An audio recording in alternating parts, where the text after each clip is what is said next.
Assalamualaikum warahmatullahi wabarakatuh. Selamat pagi anak-anak. Hari ini bertemu kembali dengan Ibu Ira. Materi hari ini yaitu ekosistem dan sumber daya hayati. Kompetensi dasar yaitu diharapkan kalian bisa mendeskripsikan komponen dalam ekosistem dan memahami hubungan dan ketergantungan antar komponen dalam ekosistem. Tingkat organisasi dalam ekosistem yaitu individu, kemudian populasi, komunitas, dan ekosistem. Mari kita lihat bersama-sama. Yang pertama, individu. Individu adalah makhluk hidup tunggal yang dapat hidup secara fisiologis, seperti seekor rusa, sebatang pohon meranti, seekor manusia, itu semua adalah individu. Kemudian yang kedua, populasi.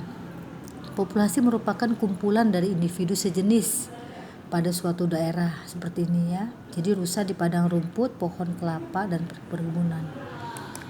Yang ketiga, komunitas merupakan kumpulan beberapa populasi yang berbeda yang saling berinteraksi pada daerah dan waktu tertentu. Misalnya populasi rusa, gajah, pohon jati, singa, dan lain sebagainya. Ini adalah komunitas. Nah, komunitas bisa dilihat di sini sudah berbagai macam interaksi antara makhluk hidup dengan lingkungan abiotiknya. Nah, bisa dilihat ya, ekosistem alami dan buatan. Kalau ekosistem alami, ekosistem yang berbentuk secara ilmiah, dan kalau buatan itu ekosistemnya dibentuk secara sengaja oleh manusia. Organisme dalam ekosistem hutan.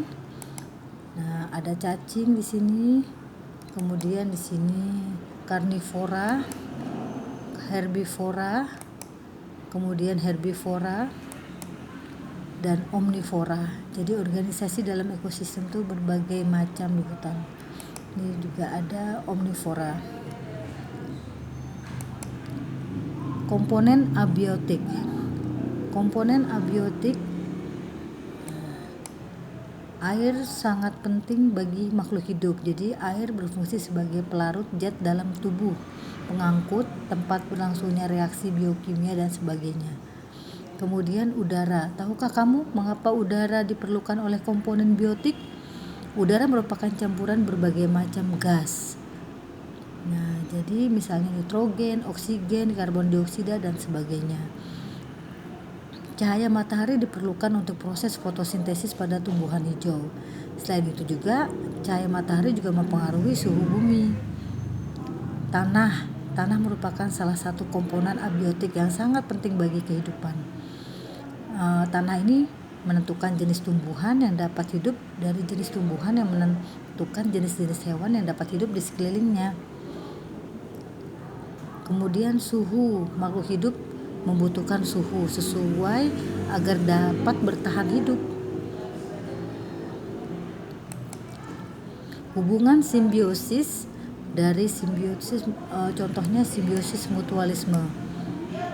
Simbiosis mutualisme hubungan antara dua jenis organisme yang saling menguntungkan. Contohnya kupu-kupu dengan tumbuhan berbunga.